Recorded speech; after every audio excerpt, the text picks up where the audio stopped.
Before we dive into this story, I want to know something. Where in the world are you right now? What time is it where you're sitting? Morning coffee, midnight scrolling, afternoon break? I want to see how far this tale can reach across the globe. Drop your location and time in the comments. Now settle in, because what you're about to read is a story about courage, redemption, and the moment one broken man decided to stop running from his past. The dust hung in the air like a question nobody wanted to answer. Three men with iron on their hips faced an old gunfighter whose hand wouldn't stop shaking. Between them stood a young Navajo woman clutching blood-stained paper, the only proof that 40 families had a right to exist on land their ancestors had walked for generations.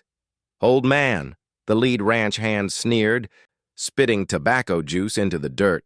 "That hand's shaking so bad you couldn't hit the ground if you fell on it. Walk away while you still can." Cole Jameson's trembling hand hovered near his holstered Colt Peacemaker. The leather was worn smooth from 15 years of wear, the gun itself cleaned obsessively but rarely drawn.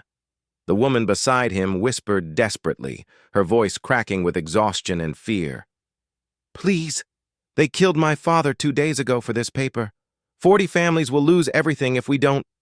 His haunted eyes met hers.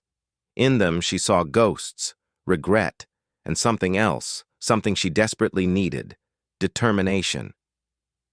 "I walked away once before," Cole said quietly, his voice carrying the weight of years. "Watched people I loved die because I wasn't there. Not today." "Not ever again." His trembling hand moved toward his gun. 3 hammers cocked in response, the metallic clicks echoing off the canyon walls. But this story doesn't begin here, in this moment of tension where violence hangs by a thread. It begins 15 years earlier, on the worst day of Cole Jameson's life, the day the world ended and a good man broke into pieces. Cole Jameson stood in the doorway of his Kansas home, and the world ended. The door hung crooked on its hinges, kicked in with brutal force that had splintered the wood. Inside sat terrible silence, the kind that screams louder than any sound. His wife Sarah always hummed while she worked, old hymns her mother had taught her. His daughter Emma always asked questions, her curious mind never satisfied with simple answers. The house was never silent when they were home. Cole's hand moved to his gun automatically, Marshall's instinct taking over even as his heart began to understand what his mind refused to accept. He found them in the bedroom. Sarah lay near the bed, one hand reaching toward Emma. His daughter, 12 years old, all freckles and dreams and questions, lay beside her mother, one small hand still reaching back. In Emma's other hand, an embroidery hoop. A sunset over prairie grass, half finished. The needle still threaded with orange and gold silk, the colors she'd chosen so carefully at the general store just last week. "For Mama's birthday," she'd said, eyes bright with the secret. "Don't tell her, Papa. Promise?" The sunset she'd been stitching would never be completed. Cole fell to his knees between them, and something inside him broke so completely, so fundamentally, that it would never heal. Not truly. Some wounds don't close. They just become part of who you are. The story came together in pieces over the next terrible hours. 3 outlaws he'd arrested 6 months prior, the Keller brothers and their cousin Wade, had escaped custody during a prisoner transfer. They'd come for revenge, found an empty house, and waited. Sarah and Emma had walked into their own home after visiting Sarah's sister, and found 3 men with nothing to lose and everything to hate. The neighbors heard screams, but were too afraid to intervene. By the time someone rode for the marshal's office, Cole was already in the next county settling a land dispute between farmers. By the time he rode home at sunset, expecting dinner and Emma's questions and Sarah's humming, it was already over. Cole tracked the Keller brothers across 2 territories, hunted them with the focused intensity of a man who had nothing left but vengeance. brought them to justice in Junction City after a shootout that left Wade dead and the two Keller brothers wounded. People lined the streets to watch them hang. Townspeople patted Cole on the back, told him he was a hero, said his family could rest easy now that justice had been served. Justice. The word tasted like ash in his mouth. That night, alone in a boarding house room, Cole noticed his right hand shaking. A small tremor, barely visible at first.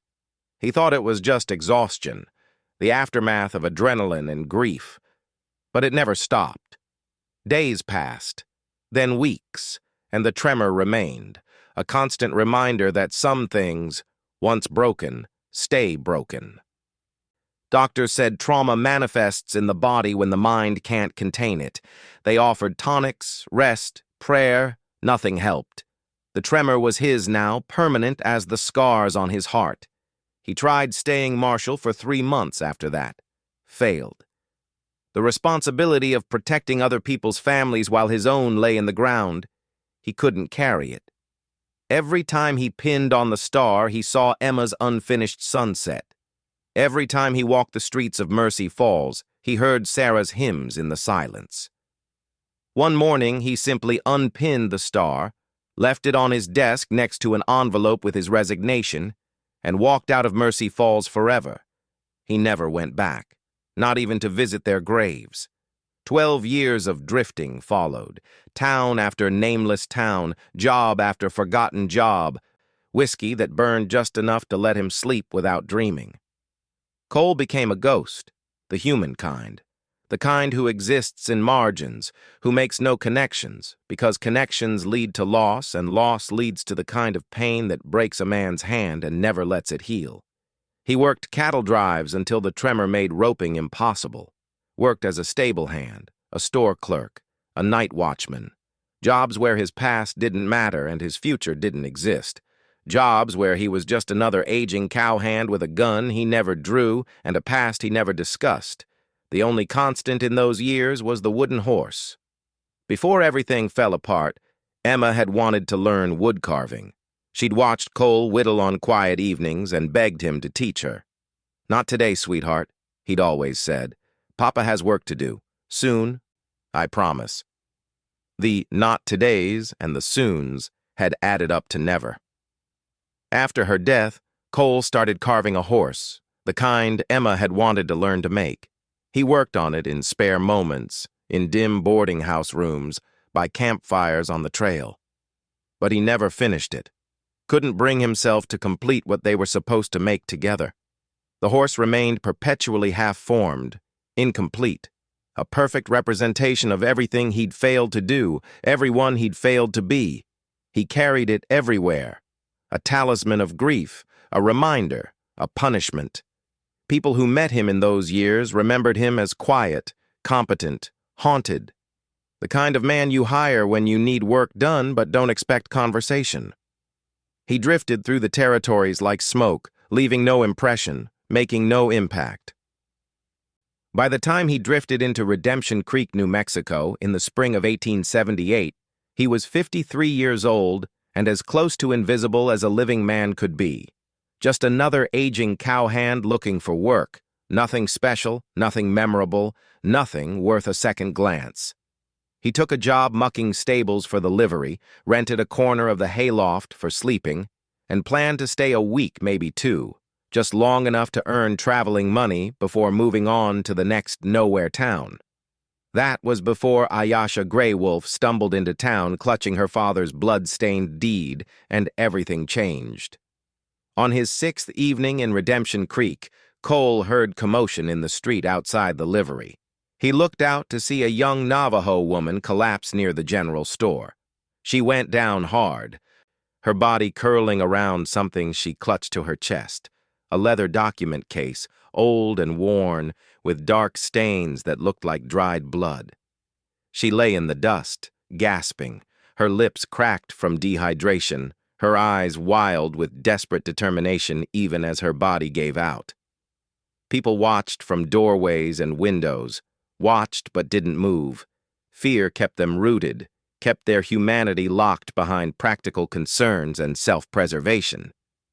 Cole's first instinct was to keep walking. Not his business, not his problem. He'd spent 12 years learning to walk away from other people's pain because carrying his own was burden enough. But something made him cross that street. Maybe it was the way she clutched that document case like it was worth dying for. Maybe it was the set of her jaw, the refusal to surrender even as her body failed. Maybe it was just that he was tired of walking away. He knelt beside her in the dust. Up close, he saw she was young, early 20s, with the kind of determined eyes that held no surrender, no compromise, only fierce will. The blood on the case was dried, several days old at least, not hers. "I need," she gasped, "the judge, Santa Fe." Then her eyes rolled back and she went limp. Cole lifted her. She weighed almost nothing, all sinew and bone and will, and carried her to Doc Harwood's office above the general store. People watched from their windows, but nobody opened their doors to help. The doctor worked quickly, efficiently, asking no questions until the immediate crisis passed. Dehydration, exhaustion, minor cuts and bruises, nothing life-threatening, but she'd been running on pure determination for days. Finally, when she was stable, sleeping on the examination table with IV fluids dripping into her arm, Doc Harwood spoke quietly. "This is Thomas Gray Wolf's daughter, Ayasha. You know what happened to Thomas?" Cole shook his head. "Found dead in Shadow Canyon 3 days ago. Officially, Holloway's men are calling it a riding accident. Said his horse threw him on the rocks. But I saw the body. Thomas had rope marks on his wrists, fresh bruising on his throat. That man was murdered, plain as day." The doctor moved to the window, looked out at the darkening street. "Thomas had documents proving his family's legal claim to Shadow Canyon. 40 Navajo families have been living there for generations, since before the territory was even organized. Marcus Holloway's been trying to force them out for months, claiming he bought the land legally. But Thomas found the original treaty documents, proof that the land was never Holloway's to sell. He was taking his case to the territorial judge in Santa Fe. 2 days before his scheduled trip, he turns up dead. His documents disappear.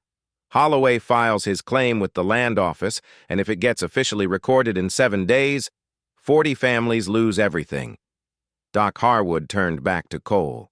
"That girl is the last chance those 40 families have. She must have gotten her father's papers somehow, must have run 30 miles through backcountry to get here. And if nobody stands with her, she's as good as dead.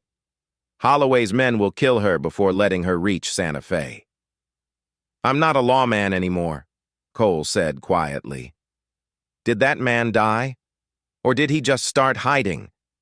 The question hung in the air like an accusation, like a challenge.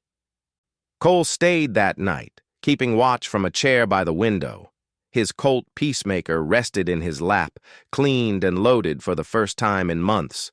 His fingers found the carved horse in his pocket out of habit, tracing the incomplete lines, the unfinished edges. Outside, riders passed in the darkness, shadows on horses, checking if the Navajo girl was still there, calculating their next move, reporting back to whoever paid their wages. Around dawn, Ayasha woke. She saw Cole still in his chair by the window, gun in lap, eyes alert. She saw the gray in his beard, the lines around his eyes, the tremor in his right hand.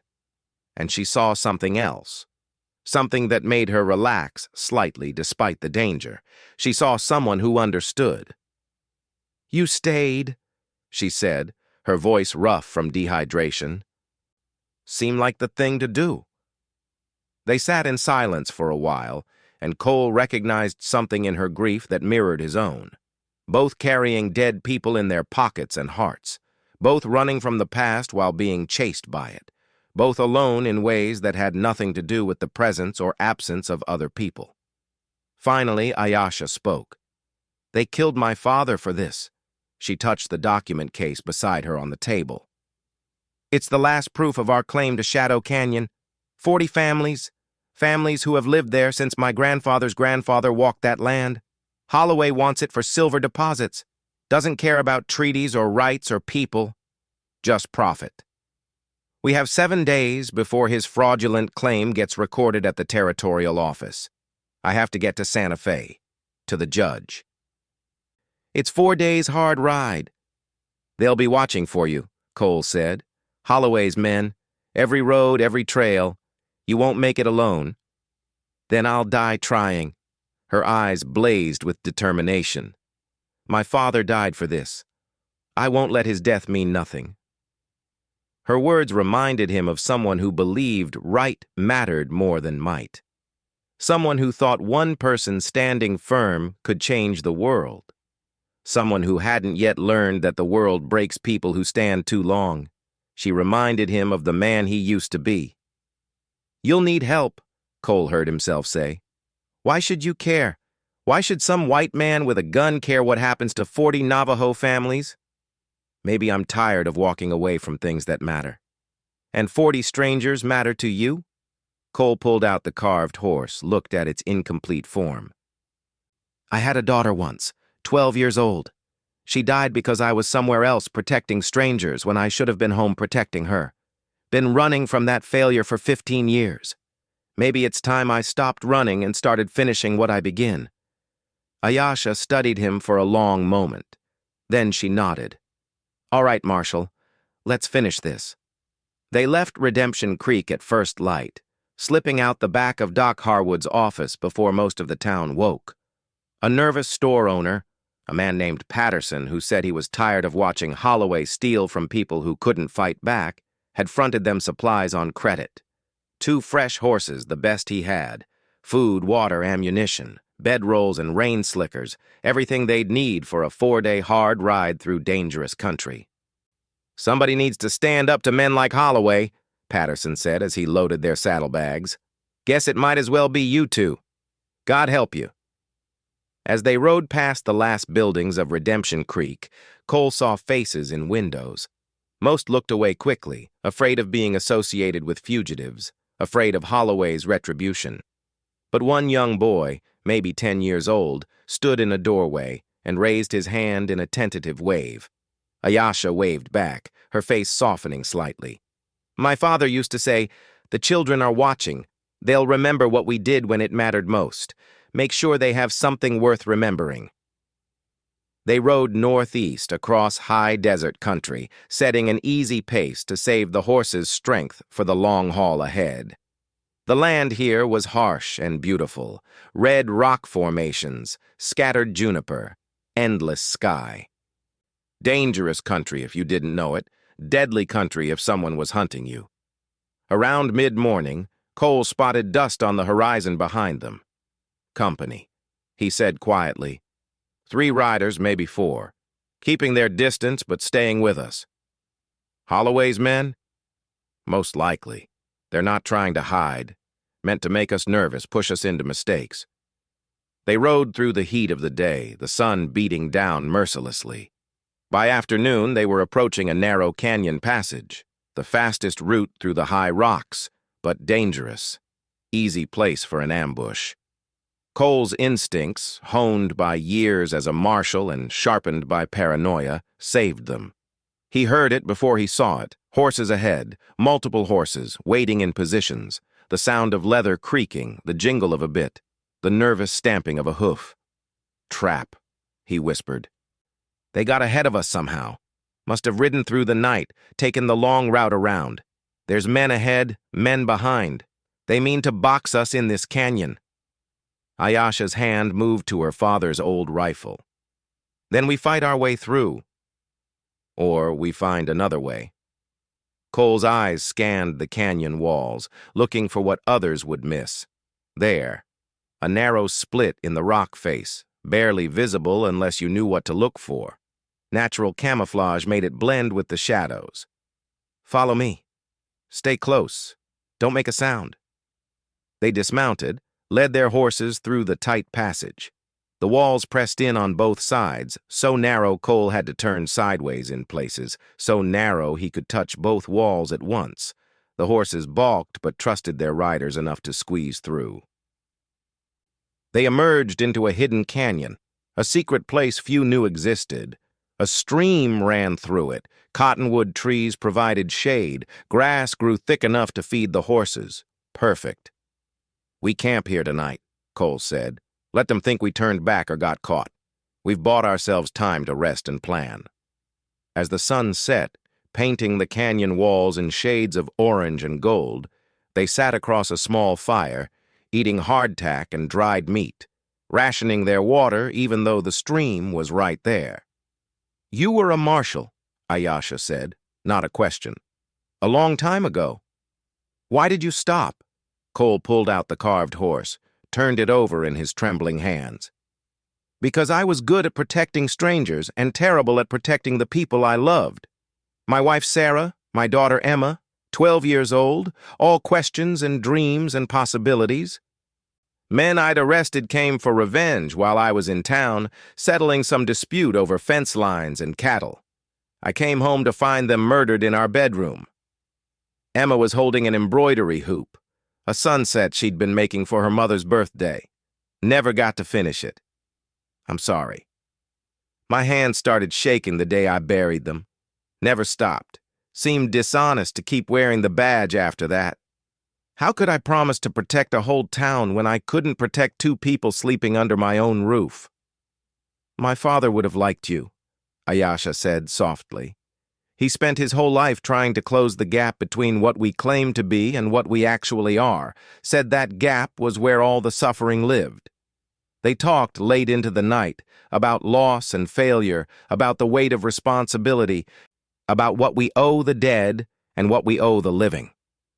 For the first time in 12 years, Cole spoke about Sarah and Emma to someone who understood that some losses don't heal. They just become part of who you are. They slept in shifts, trading watch, trust building between them through shared danger and honest words. The third day began with fresh dust on the horizon, riders pushing hard, closing the gap, no longer content to follow at a distance. "They know we slipped past them in that canyon," Cole said. "Now they're angry. Angry men make mistakes, but they also don't hesitate to kill." They rode through rolling hills toward a small town called Cedar Springs, knowing they needed supplies, but knowing it was a risk. Holloway's men would expect them to stop there. As they approached, Cole spotted 3 horses tied outside the saloon. Good horses, well-fed, with expensive saddles. Holloway's men waiting, betting their quarry would need food and water badly enough to take the risk. "They're here," Cole said. "Can we go around?" "Town's the only water source for 30 miles. Horses need it even if we don't." An old stable master named Samuel Clark, 83 years old, bent with arthritis but sharp-eyed, helped them trade their exhausted horses for fresh mounts. When Cole tried to explain the danger, the old man waved him off. "I'm 83, Samuel said. "What's Holloway going to do, make me die younger? Been watching men like him steal from people who can't fight back my whole life. Never had the courage to stand up before. Figure it's about time. You get that deed to the judge, son. Make them honor at least one promise to people they've been lying to for generations." They escaped through a back trail as Holloway's men discovered their old horses and began questioning Samuel. Cole worried they'd hurt the old man, but Samuel had earned enough respect over 8 decades that even Holloway's thugs wouldn't dare touch him. By late afternoon, they'd reached higher country, ponderosa pines replacing juniper, cool mountain air replacing desert heat. Tomorrow, they'd reach Santa Fe. That night, camped in the shelter of ancient pines, Cole did something he hadn't done in 12 years. He took out his knife and finished carving the wooden horse. His trembling hand shaped the body with slow, patient strokes, defined the legs, carved the mane, added details he'd left incomplete for so long. It wasn't perfect. There were rough edges where his hand had slipped, places where the tremor had made the knife wander, but it was whole. It was complete. "You're finishing it," Ayasha observed, watching him work. "Seems like the right time. We're finishing what we started, what your father started, what I should have finished years ago." When he was done, the horse stood complete, Not the perfect piece Emma would have made, not the flawless work a steady hand could achieve, but honest, real, a true thing made by broken hands. "It's for Emma," Cole said. "Took me 15 years to understand that finishing this doesn't erase her death or make up for my failure. It honors her life. It says you mattered. What we plan to do together still matters, and I'm finally brave enough to see it through." They slept well that night, both hopeful, both knowing tomorrow would bring answers, one way or another. And for the first time in 12 years, Cole Jameson dreamed of sunrise instead of death. They woke in darkness hours before dawn and rode hard. By mid-morning, Santa Fe appeared in the distance. Adobe buildings spreading across a valley, the territorial courthouse visible with its distinctive tower, church spires rising against the mountains beyond. "We made it," Ayasha whispered, hardly believing it. But as they descended toward the city, riders appeared on the ridge behind them, 6 of them now, Holloway's men making one final push to stop them before they reached Sanctuary. "They're not going to let us reach that courthouse," Cole said, his hand instinctively checking his Colt. "Then we ride faster." They pushed the tired horses to a gallop, racing down the trail toward Santa Fe. Behind them, gunshots cracked across the distance. Bullets kicked up dust around them, whined past their heads. Cole pulled his Winchester from its scabbard, turned awkwardly in his saddle, fired. His hand shook, throwing off his aim, but the shot was close enough to make their pursuers flinch, to buy precious seconds. More shots. Ayasha's hat flew off. Cole's horse screamed but kept running, blood streaming from a graze across its flank. They thundered into Santa Fe's outskirts, people scattering, children running for safety, shopkeepers diving behind doorways. The courthouse loomed ahead. Sanctuary, justice, hope. They dismounted at a full run, hit the courthouse steps as their pursuers entered the town square. Inside the building, a young clerk looked up in shock at 2 dust-covered, desperate riders bursting through the doors trailing blood and danger. "The territorial judge!" Ayasha gasped, slamming the document case on his desk. "We need to see Judge Morrison now. It's about the Shadow Canyon land claim. It's life and death." "Judge Morrison is in chambers, but you can't just—" Cole's hand hit the desk hard enough to make the clerk jump. "Now," he said, his marshal's voice returning after 12 years of silence, "or those men outside will kill this woman before your eyes, and you'll have to live with watching it happen when you could have stopped it. Now." The clerk ran. Judge Amos Morrison was 60 years old, stern-faced, with eyes that had seen too many lies and heard too many broken promises. He'd presided over territorial law for 20 years, and he knew injustice when he saw it, but he also knew the law didn't always serve justice. He listened as Ayasha presented the blood-stained deed, as she told the story of her father's murder, as Cole testified about what he'd witnessed. The rope marks, the fear in Redemption Creek, the 40 families facing eviction.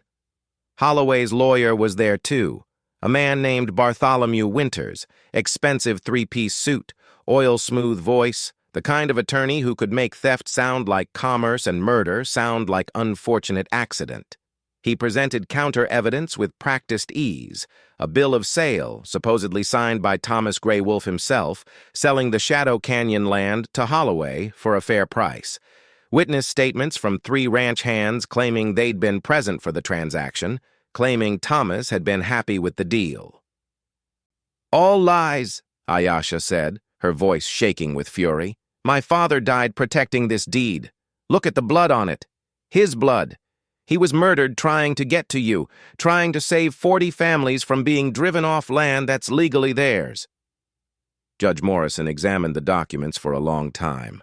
Outside the chamber windows, they could hear Holloway's men arguing with courthouse guards, making threats, demanding entry. The judge's eyes moved between the original treaty deed, old, official, bearing the seal of the territorial government, and Holloway's bill of sale, new, convenient, suspiciously perfect. Finally, he spoke. The blood on this treaty deed tells a story no amount of legal maneuvering can erase. A man doesn't die clutching worthless paper. Thomas Gray Wolfe gave his life protecting this document because it represents something more valuable than silver or land. It represents his people's right to exist in the place their ancestors walked. He turned to Holloway's lawyer. Your bill of sale is dated 8 days ago, but Mr. Gray Wolfe has been dead for 5. Did he sign this from beyond the grave, Mr. Winters? The lawyer's smooth facade cracked. A clerical error in the date, Your Honor. Easily explained. What's easily explained is that you and your client attempted to steal land from 40 families using forged documents and murder. This court validates the original treaty deed. The Navajo claim to Shadow Canyon is legally recognized under territorial and federal law. Marcus Holloway's claim is hereby thrown out, null and void. Furthermore, a federal investigation into the death of Thomas Gray Wolfe is ordered, and all of Holloway's land dealings in this territory will be subject to immediate review. Ayesha's knees buckled. Cole caught her, held her steady. They'd won. Against all odds, against violence and money and lies, they'd won. 3 days later, Cole and Ayesha rode back toward Shadow Canyon together, carrying official documents bearing Judge Morrison's seal. The journey home felt different, longer somehow, despite taking the same trails, as if the world had changed in the week they'd been gone, or perhaps as if they'd changed and were seeing it differently. Approaching Shadow Canyon at sunset, they saw smoke from 40 family fires rising into the evening sky. Children played near the stream, women worked at cooking fires, men mended fences and tended horses. Life continuing, unaware that its existence had hung by a thread for the past 7 days. Ayesha's uncle Nalnish, her father's brother, a fierce warrior who had wanted to fight Holloway with violence, met them at the canyon entrance. He was a hard man, made harder by decades of broken treaties and stolen land, but his eyes were wet as he embraced his niece. She showed him the documents, showed him his brother's deed, validated and protected now by territorial law, showed him Judge Morrison's order for federal investigation. Nalnish read slowly, his weathered hands trembling. Then he turned to Cole and did something that shocked everyone present. He clasped the white man's shoulder with genuine respect. You stood with us when you had no reason to, Nalnish said, when it was dangerous, when it cost you. My people will remember. That night, the community celebrated. Not with wild abandon. These were people who knew joy was fragile and could be stolen in an instant, but with genuine relief and cautious hope. They sang old songs, told old stories, and created new stories about a young woman and an old gunfighter who rode to Santa Fe and came back victorious. Early the next morning, Cole was packing his saddlebags outside the small cabin where he'd stayed the night. Old habits. Keep moving. Don't put down roots. Roots lead to caring. Caring leads to loss. Loss leads to the kind of pain that breaks your hand and never lets it heal. Ayesha approached, carrying something wrapped in cloth. She unwrapped it carefully. A carved horse, perfectly finished, made by her father years ago when he still had hope for the future. My father made this hoping I'd have a daughter someday, she said. He wanted to teach her to carve, the way his father taught him. I want you to have it. I can't. Yes, you can. Not as a replacement for what you lost. As a reminder that beautiful things can still be made, even after terrible things happen. As possibility. Cole took the carving, held it next to his own newly finished horse. Completion next to incompletion. New honoring old. Different hands. Same love. I've been riding away from things so long, he said quietly. I don't know how to ride towards something anymore. Then don't ride. Stay. Just stay long enough to find out what happens next, what we become next. Cole looked at the canyon. The families beginning their day, the children playing, the life here that continued because they'd stood firm. He thought about Emma's unfinished sunset and his finished horse and how completion doesn't erase the past, but honors it. He started unpacking his saddlebags. Weeks turned into months. Cole stayed in Shadow Canyon, finding purpose in unexpected places. He helped build new structures, taught children to read and write, shared his knowledge of frontier law with families who needed to understand their rights.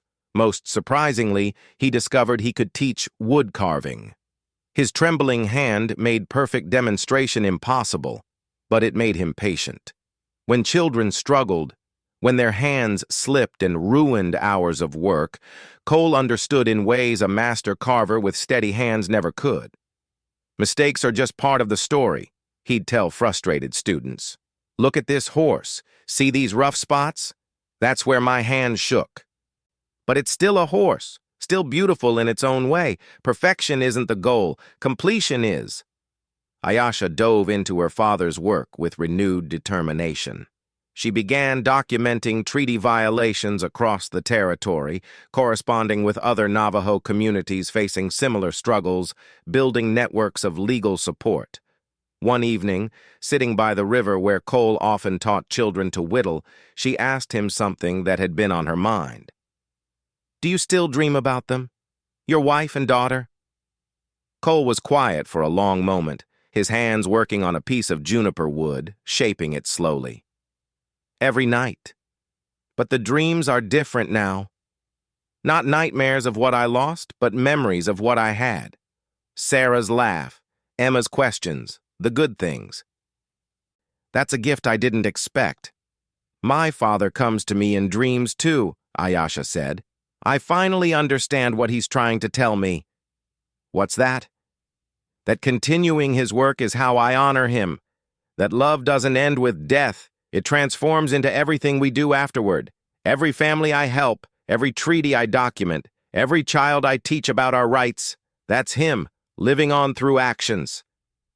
They sat in comfortable silence, watching the sunset paint the canyon walls in shades of orange and gold. The same colors Emma had chosen for her mother's unfinished embroidery. The same colors that marked endings and beginnings. One evening, as children gathered around the fire for stories, an elder named Haston asked Cole to speak about courage. Cole hesitated. He didn't feel courageous. He felt like a man who'd spent 15 years running and had finally gotten too tired to keep going. But he pulled out both horses, the one he'd finally finished, the one Ayasha's father had made, and began. These horses taught me something important, he said, his voice carrying to the gathered circle. The first one I carried unfinished for 12 years because I thought completing it meant forgetting the person I made it for, my daughter Emma. But I was wrong. Finishing it meant honoring her. It meant saying, your life mattered. What we planned to do together mattered, and I'm finally brave enough to see it through. He held up the second horse, smooth and perfect. This one was made by Ayasha's father with hope for a future that never came, but it found its purpose anyway. Not the purpose intended, but purpose nonetheless. It reminds us that good work doesn't die just because the person who made it does. A young boy raised his hand. What is courage, then? Cole thought about the question, about Sarah and Emma, about 3 outlaws with nothing to lose, about a young woman collapsed in the dust, about a 4-day ride through dangerous country when every instinct said to walk away. Courage isn't never being afraid, he said finally. It's feeling fear, real, overwhelming fear that makes your hands shake and your heart race, and acting anyway. It's standing when everything inside you screams to run. It's finishing what you start, even when it hurts, even when it costs everything. He looked around the circle. Your elders here, the ones who refuse to leave Shadow Canyon even when Holloway's men threaten them, that's courage. Ayasha, running 30 miles with her father's blood on her hands to save people she'd never met, that's courage. And every single one of you living your lives with dignity, despite a world that tries to take that dignity away, that's courage too. An old woman in the circle nodded slowly. The white man with the shaking hand teaches our children about bravery. The world is strange and beautiful. The world is just the world, Cole replied. It's what we choose to do in it that makes it strange or beautiful or terrible. We decide that through our actions. 6 months after Judge Morrison's ruling, a letter arrived via mail coach. Ayesha read it aloud to the gathered community, her voice shaking with emotion. Judge Morrison wrote that the federal investigation had concluded. 3 of Holloway's men had been arrested and charged with the murder of Thomas Gray Wolfe. Physical evidence, the rope found in one man's saddlebag, testimony from a ranch hand with a suddenly awake conscience, had led to confessions. Holloway himself faced charges of fraud, conspiracy to commit murder, and violation of federal treaty law. More importantly, the territorial government had begun reviewing other disputed land claims. 4 more Navajo communities had come forward with treaty documents. Emboldened by Shadow Canyon's success, a precedent had been set. Your father started something bigger than he knew, Cole told Ayesha as they sat on the canyon rim, looking out over the land that was now legally protected. We started something, Ayesha corrected gently. You and me. And Samuel Clark, who gave us horses knowing it could cost him, and Doc Harwood, who sheltered us, and Judge Morrison, who chose justice over convenience, and everyone who chose courage over fear. Still, mostly your father. He's the one who spent years collecting those documents, building that case, believing it mattered. Then let's make sure his name is remembered. They began a project that would take months to complete, documenting Thomas Gray Wolfe's work. Every treaty he'd researched, every land claim he'd investigated, every letter he'd written to territorial officials. Ayesha wrote it all down, preserving it for future generations. Cole helped, his trembling hand slowly, painstakingly copying documents, ensuring nothing was lost to time or accident. It was tedious work, patient work. The kind that doesn't make legends but changes lives. The kind that builds foundations for futures we'll never see. Winter came to Shadow Canyon, blanketing everything in snow, transforming the red rocks into a landscape of white and shadow. Cole learned to make Navajo fry bread, burning batches until he got the temperature right, laughing at his mistakes in a way he hadn't laughed in 15 years. He learned to speak basic Diné, stumbling over pronunciations while children giggled and corrected him. He learned the stories and songs that had sustained these families through generations of displacement and broken promises. He taught what he knew in return, reading and writing for adults who wanted to learn, practical skills from his years of drifting, how to treat a lame horse, how to read weather signs, how to negotiate with merchants. The basics of frontier law, so families could protect themselves with knowledge when the next man with a fraudulent claim appeared. It wasn't the life he'd planned. But then, nothing in his life had gone according to plan since the day he walked through a crooked door and found his world ended. This unplanned life, though, this accidental life built from grief and courage and choosing to stand instead of run, felt more real than anything he'd experienced in 15 years. Spring arrived with wildflowers and renewed hope. More families returned to Shadow Canyon, cousins and uncles and distant relatives who'd been scattered across reservations, hearing that the land was safe now, that they could come home. The community grew. New structures rose. Children who'd been born in displacement learned to walk on ancestral land. Old songs, nearly forgotten, were remembered and taught to young voices. And Cole found himself part of something larger than himself, larger than his grief, larger than the mistakes and failures that had defined him for so long. One summer afternoon, a rider approached Shadow Canyon. Cole was teaching a group of children to whittle by the stream when he heard hoofbeats. His hand went instinctively to his gun. Old habits never completely die, but relaxed when he recognized the rider, Jacob Peterson, the young boy from Redemption Creek who'd waved goodbye the morning they'd left. He was older now, maybe 15, carrying himself with new confidence born from knowing the world could change if people stood firm. Mr. Jameson, Jacob said, dismounting. I rode from Cedar Springs. Samuel Clark is dying. He asked me to fetch you if I could. Said he needed to see you before he passes. They rode to Cedar Springs together, Cole and Jacob and Ayasha. The small town looked the same but felt different. Word of what had happened at Shadow Canyon had spread, and people looked at them differently now. Not with fear, but with something like respect. Samuel lay in his small room behind the livery, frail and bedridden but sharp-eyed as ever. 83 years old and fighting death with the same stubborn determination he'd shown fighting injustice. "Wanted to see you before I go," Samuel said, his voice thin but clear. "Wanted to know if it was worth it. If helping you two made any real difference, or if it was just one old man's foolish gesture." Cole sat beside the bed and told him everything.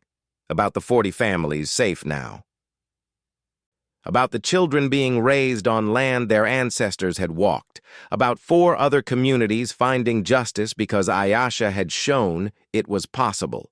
About precedents being set and laws being enforced, and hope spreading like wildfire through territories that had known only broken promises. Samuel smiled, a genuine smile that transformed his weathered face. "Good, that's good. Man gets to my age, he starts wondering if his life counted for something. Nice to know mine did. Nice to know that one moment of choosing right over safe made ripples." He died 3 days later, peacefully, in his sleep. Cole and Ayasha stayed for the funeral. Half the town attended. People who'd known Samuel for decades. People whose horses he'd cared for. People who remembered his kindness. And as Cole stood at the graveside, he realized something important. Samuel had been a ghost too, living with regret about times he hadn't stood up, opportunities he'd missed to choose courage over comfort. But in the end, he'd found redemption. One choice. One moment of standing firm. It had been enough. Just like Cole's choice to cross a dusty street and help a collapsed woman had been enough. We don't need to be perfect. We just need to be present when it matters. 2 years after their journey to Santa Fe, Ayasha came to Cole with an idea that would reshape Shadow Canyon's future. "I want to create a school," she said, spreading papers across the table in the small cabin they now shared as office space. "Not just for Navajo children, but for all children in this region. A place where they learn reading, writing, mathematics, but also their own history, their own languages, their own traditions. Where knowledge is preserved instead of erased." Cole studied the plans she'd drawn. Ambitious, idealistic, exactly the kind of thing that changes worlds if enough people believe in it. "Your father would be proud," he said. "I know, but I need your help making it real. Your name carries weight now. The marshal who stood with the Navajo against land barons. People listen to you. I need you to help me convince the territorial government to fund this school." Cole looked at his trembling hand, still shaking after all these years, still reminding him daily of what he'd lost and what he'd learned. 2 years of peace hasn't steadied this hand, he said. Probably never will. I'm not asking for your steady hand. I'm asking for your voice, your testimony, your willingness to stand in front of people who'd rather we stayed invisible and demand they see us. Then let's build your school. It took another year of negotiations, letter writing, traveling to Santa Fe, and testifying before territorial committees. Cole spoke at hearings telling the story of Thomas Gray Wolfe and 40 families and justice delayed. Ayasha presented educational frameworks, demonstrating how preserving cultural knowledge strengthened communities rather than weakening them. They faced opposition, bureaucrats who saw no reason to educate savages, ranchers who feared educated natives would be harder to cheat, politicians who worried about setting precedents, but they also found allies. Judge Morrison threw his weight behind the proposal. Doc Harwood wrote letters. Samuel's death had inspired others in Cedar Springs to speak up, to say that standing for justice shouldn't be rare. It should be normal. The territorial government, facing pressure and publicity, finally agreed to partial funding. The community raised the rest through work and donations and sheer determination. The school rose on a hill overlooking Shadow Canyon. Adobe walls, thick and strong, large windows to let in light, designed by Ayasha to face east for morning sun. A bell tower that could be heard for miles, calling children to learning. Inside, books in English and Diné, maps showing both American geography and traditional Navajo territories. Desks where all children, regardless of background, would learn together.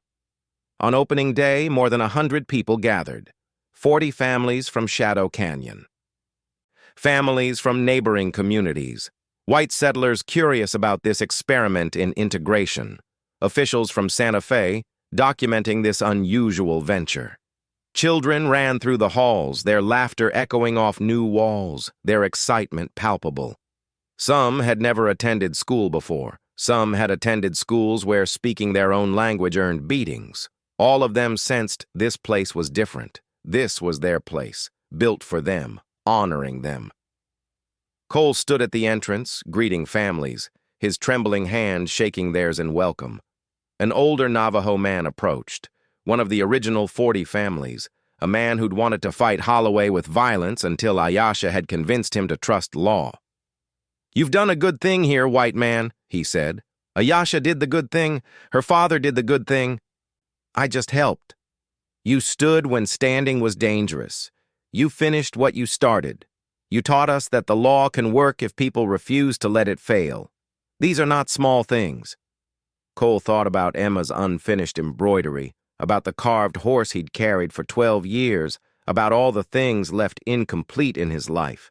The promises broken, the protection failed, the future stolen. This school at least was finished. This promise at least was kept, and it would endure long after he was gone. 3 years after Judge Morrison's ruling, violence found Shadow Canyon again. Not Holloway. He'd died in territorial prison awaiting trial, cholera taking him before justice could. But men like him always existed, and some of his former associates came looking for revenge and profit. 6 armed men rode into the canyon one cool morning in October, demanding the families leave within 24 hours or face consequences. Cole met them in the center of the community, his hand trembling but his resolve steady as bedrock. "This land was legally recognized by territorial court," he said, his voice carrying the authority of a lawman even without the badge. "You've got no claim here, no legal standing, no right to make demands." The leader, a scarred man named Dutton who'd worked for Holloway before the arrest, sneered. "Courts change their minds. Money changes them faster. We've got new papers, new claims, important people backing us, and we've got guns." "So do we," Nalnish said, stepping up beside Cole with a dozen Navajo warriors, all armed, all steady-eyed and determined. For a moment, violence hung in the air like the dust had 3 years earlier, potential energy waiting to become kinetic, waiting for one wrong word or gesture to transform into blood and death. Then Cole spoke, his voice cutting through the tension. "You fire one shot here," he said, "and every newspaper in the territory will hear about it. The Denver Post, the Santa Fe New Mexican. They're already interested in this story. They ran articles about the school opening, about communities finding justice through law instead of violence. You'll be the men who attacked a legally recognized Navajo community with a school full of children. Federal marshals will hunt you. Territorial authorities will prosecute you. And the court of public opinion, which matters more than any other court when it comes to your future, will crucify you. Is whatever Holloway's old associates are paying you worth that?" The men looked at each other, calculating odds, weighing profit against risk. Dutton spat tobacco juice in the dirt. "We'll be back. We'll be ready," Cole replied. "And next time bring your lawyers instead of your guns. That's how this works now." They rode away, and the community breathed again. But Cole knew the truth. Violence always lurked at the edges, waiting for courage to falter. Staying safe wasn't a one-time achievement. It was a daily choice, a constant vigilance, an eternal price for peace. Cole knew Dutton and his men would return. Men like that didn't give up after one setback. They regrouped, planned, came back harder. So he organized a defense. Not for war, he'd seen enough violence to know it solved nothing, but for protection, for readiness. He taught willing community members to shoot with accuracy, to watch approaches, to signal danger through system of bells and mirror flashes. Established a rotation of guards, discreet but present. Set up communication with the territorial marshal in Santa Fe, ensuring law enforcement knew about the threat and would respond if violence erupted. Most importantly, he made sure everyone knew their legal rights, documented everything, built a paper trail that would make any attack on Shadow Canyon a federal case instead of a local dispute. "You're turning into a marshal again," Ayasha observed one evening as Cole reviewed patrol schedules. "Not a marshal, just someone who learned that protecting people you care about is worth the effort, worth the risk, worth finishing what you start even when you're scared. You care about us. About these families. More than I thought I could care about anything after losing Sarah and Emma." He looked at his trembling hand. Turns out the heart's capacity for love doesn't die with the people we love. It just waits for permission to grow again, waits for courage to let it. The men returned 2 weeks later, but this time with 12 riders, more guns, more threats. And this time, the territorial marshal rode in with them. Cole had sent detailed reports about Dutton's threats, about the new papers and important people backing them. The marshal had investigated, found the papers were forged, the important people were con men, and the whole scheme was another fraudulent land grab. "These families have legal standing," Marshal Thomas Garrett announced to Dutton and his men. "Recognized by territorial court, upheld by federal treaty law, and protected by my office. Any attempt to force them from their land constitutes multiple federal crimes. Leave now or face arrest and prosecution." Dutton looked at Cole with pure hatred. But he saw the marshal's badge, the community standing united, the school on the hill full of witnesses, and he calculated the odds. He left, and didn't return. Years passed quietly after that, the way good years do. Cole aged, his hair going fully white, his beard growing long, his tremor sometimes better, sometimes worse, but always present. He taught at the school 3 days a week, whittled horses for children, sat by the river and watched the water flow, at peace in ways he'd never expected to feel again. Ayasha became a respected voice in territorial politics, advocating for native rights, for honest treaties, for education and justice. She traveled often, to Santa Fe, to Washington, to Navajo communities across the Southwest, but she always came back to Shadow Canyon, to the school, to the community that had become her foundation and her purpose. They never married. Their bond went deeper than romance, into something more fundamental: partnership, friendship, the recognition of two people who'd walked through fire and emerged changed, who understood each other's ghosts and honored each other's healing.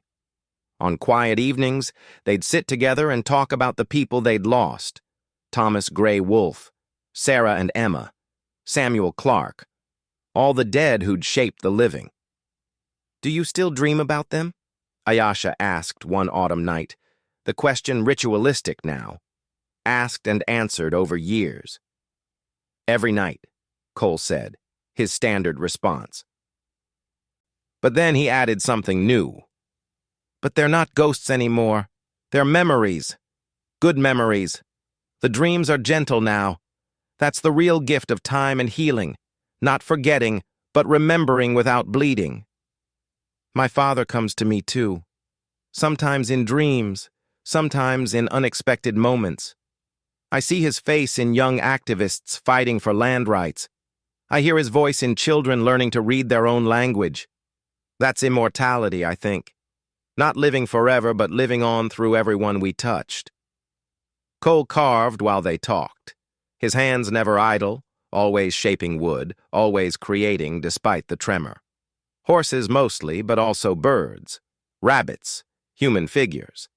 He gave them all away to children, to families, to anyone who needed a small reminder that broken hands can still make beautiful things.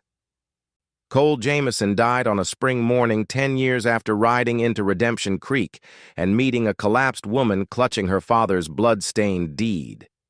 He was 68 years old, sitting by his favorite spot on the river, watching children from the school play near the water, a carved horse in his trembling hand, the latest in an endless series, each one a prayer, each one a memory, each one a gift. Ayasha found him there an hour later. Peaceful, a small smile on his weathered face. The horse finished, complete, perfect in its imperfection. The community buried him on the hill overlooking Shadow Canyon, next to the school he'd helped build, under a cottonwood tree that would shade his rest for generations. More than 300 people attended the funeral, Navajo families from across the territory. White settlers who'd learned from his example, politicians who'd been moved by his testimony, students he'd taught, children who still carried his wooden carvings like talismans. Judge Morrison, now elderly himself, traveled from Santa Fe to speak. Doc Harwood, bent with age, came from Redemption Creek. Jacob Peterson, now a young man studying law, inspired by what he'd witnessed as a boy, read from scripture. But it was Ayasha who spoke the words that mattered most. Cole Jameson was a man who learned that courage isn't about never being broken, she said, her voice carrying across the gathered crowd. It's about what you do after the breaking. He taught us that second chances are real, that redemption comes through action, and that love, in all its forms, is worth the risk of loss. She held up 2 carved horses. The one Cole had finally finished for Emma 15 years ago, and the one her father had made with hope for a future that never came. These horses represent his journey. One was left incomplete for years because he thought finishing it meant forgetting. The other was made with love for a child who was never born. Together, they teach us that completion and incompletion both have meaning, that honoring the past doesn't require living in it, that we can carry our dead with us while still walking forward into life. She placed both horses on his grave, where they would weather and fade over time, returning to the earth that had shaped them.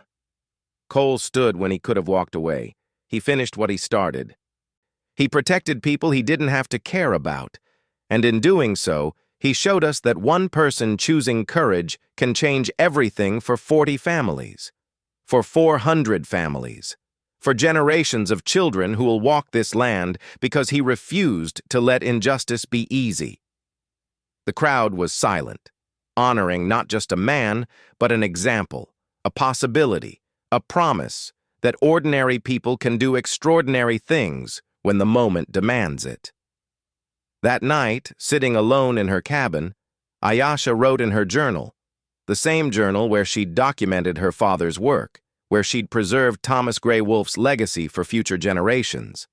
She wrote about Cole, about his trembling hand and his steady heart, about the carved horses and the unfinished embroidery, about a marshal who became a drifter, who became a protector, who became a teacher, who became a legend. But mostly, she wrote about what he'd taught her, that grief doesn't have to destroy us, that broken things can still be beautiful, and that standing up when it matters, even once, even afraid, even with shaking hands, can echo through decades and change countless lives. 20 years after Cole's death, the school that bore no official name finally received one. The community voted unanimously, the Gray Wolfe Jameson School for Cultural Preservation and Education, 2 names, 2 men who'd believed justice was worth dying for, and more importantly, worth living for. The dedication ceremony drew people from across the West, Navajo leaders, territorial officials, educators who'd built similar schools inspired by this model. And students, hundreds of students, from young children to adults who'd learned to read in these very halls.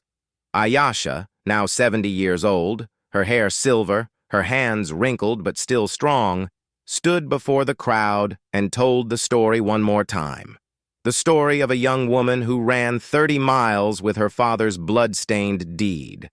Of an old gunfighter with a trembling hand who chose to help her instead of walking away. Of a 4-day journey through dangerous country that changed 40 families, then 400, then generations. They took everything from him once, she said, looking at the bronze statue they'd erected in the school's courtyard. Cole and Thomas standing together, faces forward, determined, eternal.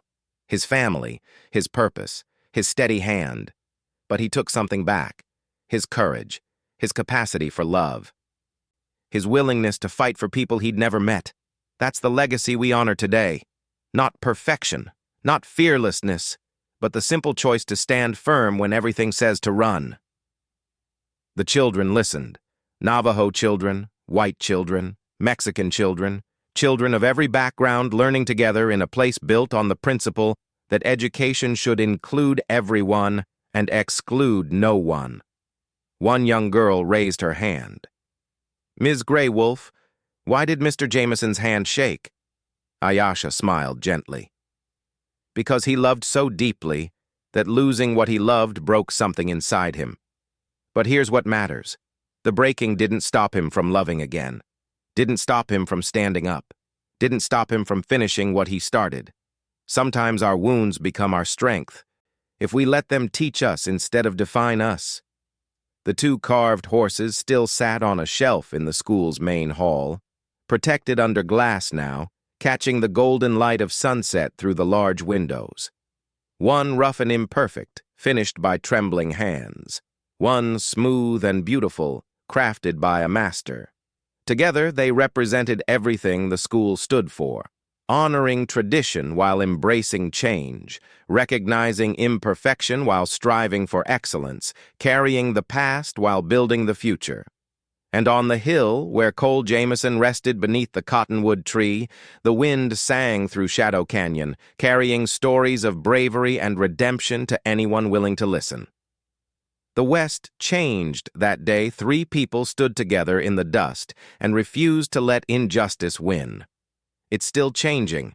The children are still watching.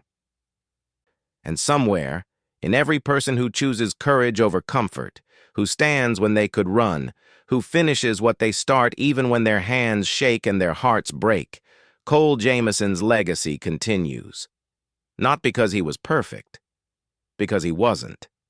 Not because he was fearless, because he was terrified. But because when it mattered most, when 40 families needed someone to stand with them, when a young woman collapsed in the dust, clutching her father's blood-stained dreams, he chose to cross that street. Everything else followed from that one choice.